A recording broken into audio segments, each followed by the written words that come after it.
Kita awali Kompas Sulsel, saudara. Seorang kurir narkoba ditangkap polisi usai mengambil paket sabu di sebuah jasa pengiriman barang.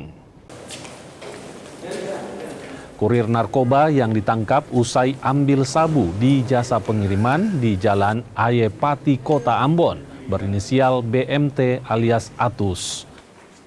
Kurir tersebut dijanjikan imbalan jika mampu menyerahkan paket sabu seberat 60 gram tersebut SW yang kini dalam pengejaran polisi. Kurir tersebut kini ditahan di Rutan Polda Maluku untuk penyelidikan lebih lanjut. Yang telah kami lakukan dan pemeriksaan beberapa saksi, maka kami yakin bahwa yang bersangkutan telah melakukan perbuatan melanggar hukum, ya, berupa menyimpan, terus kemudian menguasai serta menjadi perantara dalam